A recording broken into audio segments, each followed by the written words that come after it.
மீண்டும் இணைவோம். இது புதிய தலைமுறையின் கற்க கசடர் நிகழ்ச்சி. சார், இப்போ இன்டெகிரேட்டட் கோர்ஸோட ஸ்கோப் எல்லாம் சொல்லுங்களேன். MBA இன்டெகிரேட்டட் கோர்ஸ், அந்த மாதிரி நிறைய இன்டெகிரேட்டட் கோர்ஸ் இருக்குல்ல, அதெல்லாம் இப்போ எம்எஸ்ல இருக்கு, எம்எஸ்சி இன்டெகிரேட்டட் ப்ரோக்ராம்ஸ் இருக்கு, MBA integrated programs. MBA integrated ப்ரோக்ராம்னா 12th முடிச்சுட்டு even you can do in IIM Indore.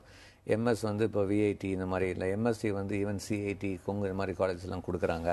But நான் வந்து சொல்கிறது வந்து ஈவன் அண்ணா யூனிவர்சிட்டிஸ் கொடுக்குறாங்க. பட் முடிஞ்ச அளவுக்கு டூ இட்.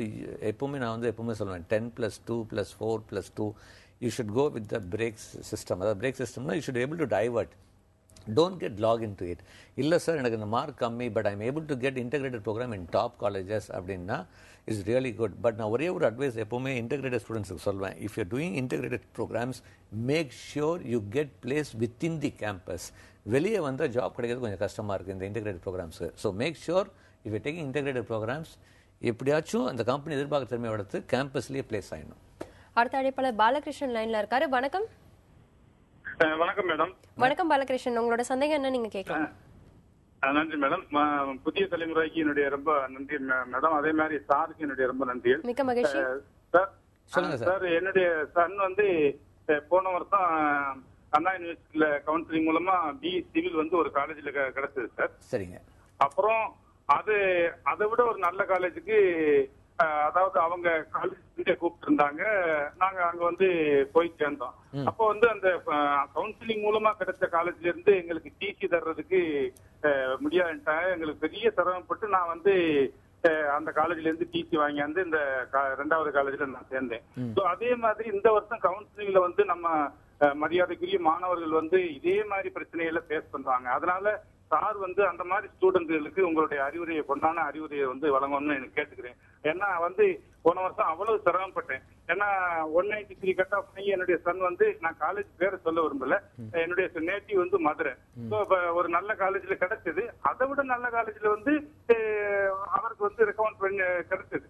அப்படி இருக்கும்போது மறுபடியும் டிசியை போய் கேட்டோன்னே தரமாட்டேன்ட்டாங்க. ஸோ அதே மாதிரி அதே நேரத்துல அந்த மாதிரி கண்டிஷன்ல உள்ள ஸ்டூடெண்ட் வந்து கவர்மெண்ட் காலேஜ் சூஸ் பண்ணா நாளைக்கு வந்து கவர்மெண்ட் காலேஜ்ல இருந்து உடனே டிசி கேட்டா தர்றாங்க. டக்குன்னு எனக்கு வந்து வேற காலேஜ் நல்ல காலேஜ் கிடைச்சிருச்சு எனக்கு டிசி கொடுங்கன்னா உடனே தந்துடுறாங்க. பட் பிரைவேட் காலேஜ் வந்து தரமாட்டேன்றாங்க. ஸோ அதனால இந்த மாதிரி உள்ள நிச்சயமா பாலகிருஷ்ணன், நிச்சயமா உங்களோட கேள்விக்கு சார் கண்டிப்பா பதில் அளிப்பாரு. அப்படின்னா உண்மைதான் நீங்க சொல்றது, நான் வந்து ஒத்துக்கிறேன். பட் நான் வந்து எல்லா காலேஜுமே அது மாதிரி பண்றேன்னு கண்டுபிடி. கண்டிப்பா எனக்கு தெரிஞ்சு some very good self financing colleges வந்து நீங்க வந்து அந்த குறிப்பிட்ட டைம்குள்ளார இப்போ அந்த செப்டம்பர் 30th அந்த ஆகஸ்ட் இந்த செப்டம்பர் 30th நீங்கள் வந்து வித்ட்ரா பண்ணிங்கன்னா ஓரளவுக்கு வந்து அவங்க ஃபுல் அமௌண்ட்டு நீங்கள் கட்டின ஓரளவுக்கு ஒரு 20%ஓ 30%ஓ கொஞ்சம் பிடிச்சிட்டு கொடுத்துட்றாங்க.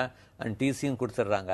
யாருமே வந்து இல்லை, சில காலேஜஸ் பண்ணுறாங்க. பட் இன்னொன்று ஒரு விஷயம் அப்படின்னா, கோர்ட் மதுரை ஹைகோர்ட்டுடைய ஒரு ஆர்டரில் என்ன சொல்லியிருக்காங்கன்னா, any students withdrawing after the joins அப்படின்னா the has to pay the remaining 2-3 years அந்த இது 2வது 3வது 4 வருஷனுடைய ஃபீஸ் வந்து பே பண்ணணும் அப்படின்னு ஒரு சேயிங் ஒரு ஜட்ஜ்மெண்ட் கூட இருக்குங்க.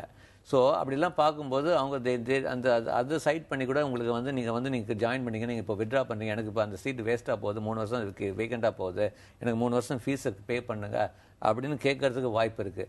பட் முடிஞ்ச அளவுக்கு எவ்வளோ சீக்கிரமாக பிளான் பண்ண. அதனால தான் நான் எப்பவுமே சொல்வேன், நீங்கள் வந்து ஒரு காலேஜை சூஸ் பண்ணும்போது ஒரு நல்ல மேனேஜ்மெண்ட் எப்படி இந்த மாதிரி சிஸ்டத்தெல்லாம் வந்து அவங்க வந்து கொஞ்சம் லாயலாக கோடியலாக ஸ்டூடெண்ட்ஸுக்கு பாயிண்ட் ஆஃப் வியூவில் இருந்துச்சுன்னா அந்த காலேஜ் டெஃபினட்டாக ப்ரிஃபர் பண்ணலாம். அடுத்த அழைப்பாளர் சௌந்தர்யா லைன்ல இருக்காங்க. வணக்கம் சௌந்தர்யா. வணக்கம் மேம், கோயில்பேட்ல இருந்து பேசுறேன் மேம். ஹலோ சார், தொடர்ந்து பேசுங்க, நீங்க இணைப்புல தான் இருக்கீங்க சௌந்தர்யா. சார், என் அக்கா வந்து 199 எடுத்து கட் ஆஃப் வாங்கியிருக்காங்க சார். பிஎஸ்சி சூஸ் பண்ண நினைக்கிறேன். என்ன குரூப் எடுத்தா நல்லா இருக்கும் சார்? இல்லை, மேஜர் ஃபர்ஸ்ட் நாங்கள் இந்த வருஷம் ஃபியூச்சர் வச்சு பார்க்கும்போது she can prefer triple civil, computer science or IT. Computer science தான், இது இன்க்ளூட்ஸ் ஐடி ஆல்சோ. அதுக்காக நான் வந்து நீங்கள் ஈஸி எடுக்க வேணாம், இல்லை வந்து மெக்கானிக்கல் எடுக்க வேணாம்னு சொல்ல கிடையாது. தாராளமாக எடுக்கலாம். when you study in a good college like PSG, definitely you can. But future பார்க்கும்போது இந்த these will have very good opportunities. அடுத்த அழைப்பாளர் தீபா லைன்ல இருக்காங்க. வணக்கம் தீபா. ஹலோ, வணக்கம் தீபா. நான் பெரம்பூர்ல தான் கால் பண்றேன். ஆக்சுவலா வந்து என்னோட சிஸ்டர் வந்து கட் ஆஃப் வந்து கம்மி. அவ வந்து இப்ப ஏரோநாட்டிக்கல் பண்ணனா கவுன்சிலிங் மூலமா எந்த காலேஜ்ல ஏரோநாட்டிக்கல் சூஸ் பண்ணலாம்? அதுல ஜாப் ஆப்பர்ச்சுனிட்டிஸ் எப்படி இருக்கு? இப்போ ஏரோநாட்டிக்கல் பொறுத்த வரைக்கும் லிமிட்டட் தான். நான் வந்து எப்பவுமே சொல்லுவேன், ஏரோநாட்டிக்கல் பண்ணணும் அப்படின்னா the institution is very important. எந்த இன்ஸ்டிடியூஷனில் they have very good industry interactions, updated knowledge இண்டஸ்ட்ரிக்கு தேவையானது பண்ணுறாங்களோ. ஸோ நீங்கள் வந்து மார்க் கம்மியாக இருக்கனால நீங்கள் வந்து லாஸ்ட் இயர் என்ன கட் ஆஃபில் கிடைச்சிருக்கு அந்த இதில் போய் இன்ஸ்டியூஷனில் போய் அங்கே படிக்கிற பசங்கிட்ட கொஞ்சம் வந்து இன்ட்ராக்ட் பண்ணி எப்படி பிளேஸ்மெண்ட்ஸ்லாம் இருக்குது, அதுக்கப்புறம் டேக் அ டிசிஷன். சும்மா சார், இப்போ நல்ல மதிப்பெண்கள் வாங்குற சில ஸ்டூடெண்ட்ஸ் ஈவன் நல்ல காலேஜ் கிடைச்சும் கூட உள்ள போன பிறகு அரியர்ஸ் வைக்கிறாங்க. இப்போ அவங்களால வந்து மீண்டும் அரியர் கிளியர் பண்ணா உங்களுக்கு நல்ல ஸ்கோப் கிடைக்குமா? உங்களுக்கு பிளேஸ்மெண்ட்ஸ் எப்படி இருக்கும்? இல்லை, கண்டிப்பாங்க. அதாவது இப்போ வந்து நான் எப்பவுமே சொல்வேன் ஸ்டூடெண்ட்ஸ்கிட்ட, ஒரு கால் ஏதோ ஒரு காரணத்துக்காக யூ காட் சம் அரியர்ஸ் அப்படின்னா, பட் நான் வந்து எப்பவுமே ஸ்டூடெண்ட்ஸ்கிட்ட சொல்லுவேன், when you come into 7th semester make sure you don't have any standing arrears. ஏன்னா சில பர்டிகுலர் கம்பெனிஸ் தான் ஹிஸ்ட்ரி ஆஃப் அரியர்ஸ் இருக்கக்கூடாதுங்கிறாங்க. But most of the companies, ஒரு 10 கம்பெனியில் 8 கம்பெனி என்ன சொல்கிறாங்க, நாங்கள் வந்து 7வது செமஸ்டர் வந்து நாங்கள் இன்டர்வியூக்கு வரும்போது உங்கள்கிட்ட up to 6th semester you should not have standing arrears. எல்லாமே கிளியர், அரியர்ஸ் இருந்தாலும் கிளியர் பண்ணியிருக்கணும். ஸோ நான் எப்போவுமே ஸ்டூடெண்ட்ஸில் சொல்லுவேன், ஃபஸ்ட்டிலேருந்து நீங்கள் அந்த make a point that arrears இல்லாமல் படிக்கணும். ஒரு கால் இருந்துச்சுன்னா make sure you clear very immediately, don't carry forward. அடுத்த அழைப்பாளர் லைனில் இருக்காங்க. வணக்கம் ஜானகி. வணக்கங்க ஜானகி, நீங்கள் தொடர்ந்து பேசலாம். எங்க பையன் +2 முடிச்சிருக்கா அப்படிங்க. சொல்லுங்க ஜானகி, தொடர்ந்து பேசலாம், இணைப்புல இருக்கீங்க. 186 கட் ஆஃப்ங்க சார். மெக்கட்ரானிக்ஸ்னு ஒரு குரூப் வந்திருக்கலாம் சார். அது எப்படிங்க சார்? அது என்ன, எதை பத்தி என்னன்னு சரியா தெரியலங்க சார். அது ஓல்டு திங். மெக்கட்ரானிக்ஸ்ங்கிறது மெக்கானிக்கல் எலக்ட்ரானிக்ஸ், மெயினாக வந்து ரொபோட்டிக்ஸ் ஆட்டோமேஷன் பற்றி படிக்கிறதுங்க. இப்போ வந்து நீங்கள் சூஸ் பண்ணும்போது சூஸ் த குட் இன்ஸ்டியூட். மெக்கட்ரானிக்ஸில் நல்ல lab facilities should be very advance level robotic labs, centre of excellence இருக்கணும்.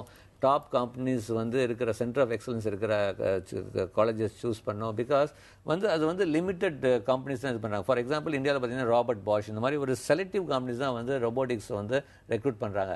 ஸோ அந்த கல்லூரி வந்து should have a very good centre of excellence and good industry institution interaction. அந்த மாதிரி இதெல்லாம் வந்து மெக்கட்ரானிக்ஸ் தாராளமாக எடுக்கலாம். இன்னொன்று வந்து மெக்கட்ரானிக்ஸ் எடுத்தால் நீங்கள் வந்து அப்ராட் வந்து ஜெர்மனி அந்த மாதிரி இல்லை வந்து யூஎஸ் போகிறதுக்கும் வந்து வாய்ப்பு இருக்குது.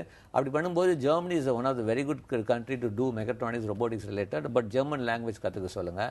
இல்லை இந்தியாவிலேயே நீங்கள் வந்து மேல் படிப்பு படிக்கணும், I will not suggest much. Because நீங்கள் வந்து மெக்கட்ரானிக்ஸ் வந்து கேட் எக்ஸாமில் சப்ஜெக்ட் இல்லை. So mechatronics students are finding very difficult when it comes to GATE exam பண்ணும்போது எந்த சப்ஜெக்ட் எழுதுறது, they not able to write mechanical nor electronics. அவங்க வந்து நிறைய பேர் எலக்ட்ரானிக்ஸ் இன்ஸ்ட்ருமெண்டேஷன் அது கொஞ்சம் ரிலேட்டடாக கொஞ்சம் இருக்குது. So mechatronics students make sure either they should go abroad for their post graduation or they should get placed within the campus. Campus 4 வருஷத்துக்குள்ள campusல place ஆயிடும். சும்மா சார், அடுத்த அழைப்பாளர் லைன்ல இருக்காங்க. வணக்கம் சுஷாந்த். ஹலோ. வணக்கம் Sushant. Good evening madam. Good evening Sushant, உங்களோட சந்தேகம் என்ன நீங்க கேட்கலாம். சார், என் கட் ஆஃப் வந்து 196. ஓகே. நான் ஓசி சார். ஓகே. ரேங்க் வந்து 8000. வந்து நம்ம காலேஜ் செலக்ட் பண்றது லாஸ்ட் இயர் கட் ஆஃப் வச்சு பார்க்கணுமா இல்ல ரேங்க் வச்சு பேஸ் பண்ணி? Preferably go with the rank. Preferably go with the rank. Could you please suggest some colleges for me, sir? இல்ல you because the live program it's very difficult for us to suggest. நீங்க சொன்னீங்கன்னா we can tell you 1 2 3 4 choices maybe. சரிங்களா? So very difficult to say it promote few colleges. சும்மா sir, இங்க அரங்கத்துக்கு வந்து மாணவர்கள் கேட்ட கேள்விகளுக்கு நிறையவே தகவல்களை தந்தீங்க. அது மிகவும் உங்களுக்கு பயனுள்ளதா இருந்திருக்கும்னு நினைக்கிறேன். மிக்க நன்றி. Thank you. இன்றைய நிகழ்ச்சியை பார்த்த பின் பொறியியல் கலந்தாய்வு குறித்த பல்வேறு சந்தேகங்களுடன் இருந்தவர்களுக்கு கலந்தாய்வை சுலபமாக எதிர்கொள்ள முடியும் என்ற நம்பிக்கை ஏற்பட்டிருக்கும் என்று நம்புகிறோம். நிகழ்ச்சியை பார்ப்பதற்கான வாய்ப்பை தவறவிட்டவர்கள் மறு ஒளிபரப்பை காலை 5 மணிக்கு பார்த்து பயனடையலாம். அல்லது www.pudiyatalamurai.tv என்ற இணையதளத்தில் பதிவேற்றப்படும் கற்க கசடர சிறப்பு நிகழ்ச்சிகளின் வீடியோ தொகுப்புகளை பார்த்து பயன்பெறலாம். இந்நிகழ்ச்சி தொடர்பான உங்களது கருத்துக்களை feedback@pudiyatalamurai.tv என்ற மின்னஞ்சல் முகவரியில் தெரிவிக்கலாம். மற்றொரு தலைப்புக்கான ஆலோசனைகளோடு மீண்டும் சந்திப்போம். தொடர்ந்து இணைந்திருங்கள் புதிய தலைமுறையோடு.